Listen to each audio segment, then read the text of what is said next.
కులగణనపై Congress party working committee తీర్మానం చేసింది. Party జాతీయ అధ్యక్షుడు మల్లికార్జున ఖర్గే నేతృత్వంలో 2 గంటల పాటు సమావేశం జరిగింది. సోనియా, రాహుల్ గాంధీ, కాంగ్రెస్ ముఖ్యమంత్రులు పాల్గొన్న ఈ సమావేశంలో కులగణనపై ప్రధాన ప్రతిపక్షంగా తమ అభిప్రాయాలను ప్రజల ముందు ఉంచాలని నిర్ణయం తీసుకుంది. పహల్గామ్ ఉగ్రదాడిపై తాత్సారం చేయకుండా వెనువెంటనే తీసుకున్న నిర్ణయాన్ని అమలు చేయాలంటూ మరో తీర్మానం చేసింది. अंदाजे के साथ किया जाता था, कोई जवाबदेही, कोई ट्रांसपेरेंसी नहीं थी और सरकार मनमाने तरीके से जहां चाहा वहां बजट, पैसा और योजना लगा दी। अब हमने मांग करी है कि बिना समय खोए, क्योंकि सरकार जुमले देने की बहुत आदी है। महिला आरक्षण पर एक जुमला రాజ్భవన్లో గవర్నర్ జిష్ణుదేవ్ వర్మను కలిశారు తెలంగాణ కాంగ్రెస్ బీసీ నేతలు. బీసీలకు 42% రిజర్వేషన్ కోసం సభలో చేసిన తీర్మానాన్ని ఆమోదించి రాష్ట్రపతికి పంపినందుకు గవర్నర్కు ధన్యవాదాలు తెలిపారు.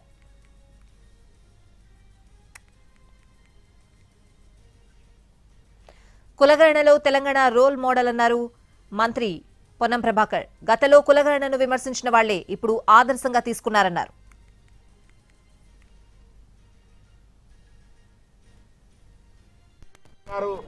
న్యాయపరమైనటువంటి అంశాలన్నింటినీ పరిశీలించి దాన్ని రాష్ట్రపతి గారికి పంపడం జరిగింది. అందుకు తెలంగాణ కాంగ్రెస్ ప్రజాప్రతినిధులు, బీసీ నాయకులు అందరం కూడా కలిసి ఈరోజు ధన్యవాదాలు చెప్పడం జరిగింది. తప్పకుండా తెలంగాణ తీసుకున్నటువంటి రోల్ మోడల్ ఏ కుల గణన సర్వే అయితే జరిగిందో అది ఈరోజు దేశవ్యాప్తంగా భారతీయ జనతా పార్టీ కూడా 2025 క్యాస్ట్ సెన్సెస్ లో ఈ యొక్క కులాల సమాచారాన్ని కూడా తీసుకుంటామని చెప్పడాన్ని స్వాగతిస్తూ, తప్పకుండా తెలంగాణ రోల్ మోడల్. దీని మీద ఎవరైనా విమర్శ చేస్తున్నటువంటి వాళ్ళు ఆత్మవిమర్శ చేసుకోవాలి.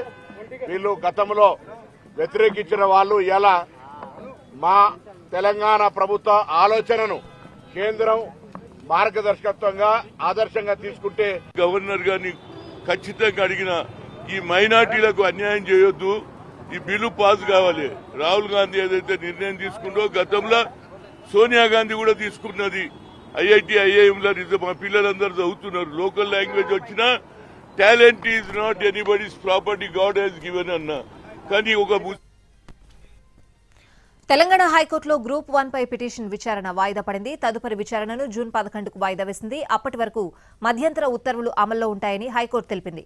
తుది తీర్పు ఇచ్చేంత వరకు నియామక పత్రాలు ఇవ్వొద్దని హైకోర్టు గతంలో మధ్యంతర ఉత్తర్వులు ఇచ్చింది.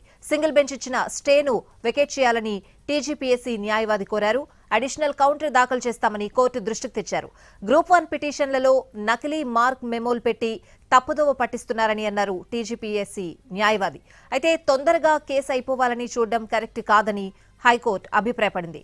ఇరు వాదనలు విన్న తర్వాతే ఆదేశాలు జారీ చేస్తామని, చాలా మంది నిరుద్యోగులకు సంబంధించిన కేసు అని స్పష్టం చేసింది. ఒక దశలో పిటిషనర్, లాయర్కు ప్రభుత్వ న్యాయవాదికి మధ్య తీవ్ర వాగ్వాదం జరిగింది. న్యాయమూర్తి జోక్యంతో ఇద్దరు వెనక్కి తగ్గారు.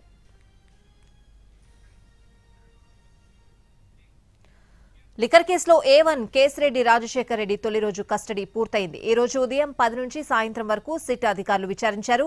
లిక్కర్ అమ్మకాలు, డిస్టిలరీస్ నుంచి ముడుపులు వసూలు అంశాలపై రాజశేఖర్ రెడ్డిని సిట్ విచారించింది. లిక్కర్ పాలసీ, ప్రైవేట్ వ్యక్తులతో మీటింగ్స్, హవాలా వ్యవహారంపై ఆరా తీసింది.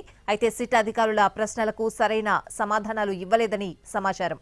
అనుచరులైన చాణక్య, దిలీప్, అవినాష్ రెడ్డిలకు ఎవరు చెబితే ఆదేశాలు ఇచ్చారని సిట్ ప్రశ్నించింది. ప్రభుత్వంలో ఎవరు ప్రోద్బలంతో లిక్కర్ సిండికేట్ నడిపారని అడిగింది. స్కామ్లో వసూలు చేసిన డబ్బు ఎక్కడికి మళ్లించారని, ఎవరెవరికిచ్చారని అధికారులు ప్రశ్నల వర్షం కురిపించారు. రేపు కూడా కేసిరెడ్డిని సిట్ విచారణ చేయనుంది.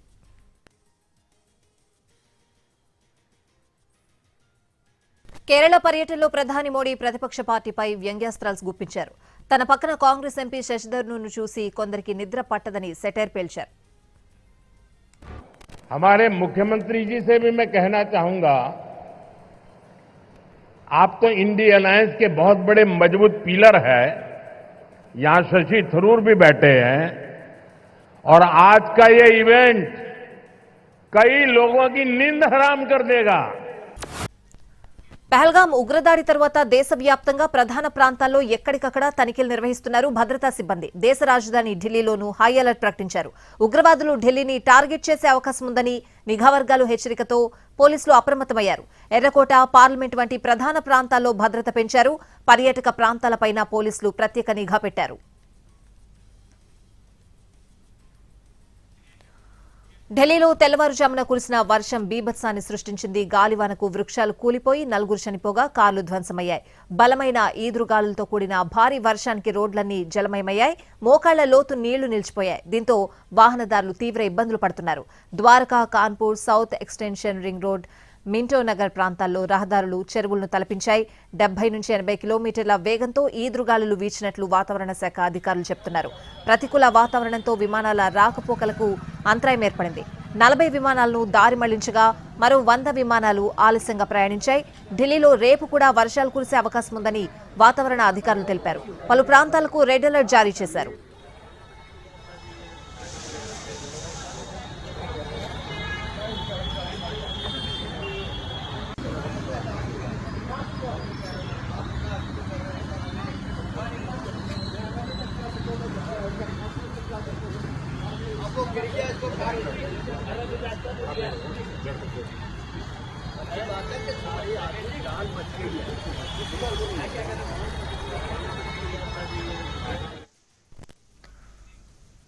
సిమ్లాలో ఉరుములు, మెరుపులతో కూడిన వర్షానికి అస్తవ్యస్తంగా మారింది. నగరంలో పలుచోట్ల భారీ వృక్షాలు నేలకూలాయి. రోడ్లపై చెట్టు కూలడంతో రాకపోకలకు అంతరాయం కలుగుతోంది. మరికొన్ని చోట్ల వాహనాలపై చెట్లు కూలడంతో ధ్వంసమయ్యాయి. అధికారులు రంగంలోకి దిగి చెట్లను తొలగించే పనుల్లో నిమగ్నమయ్యారు.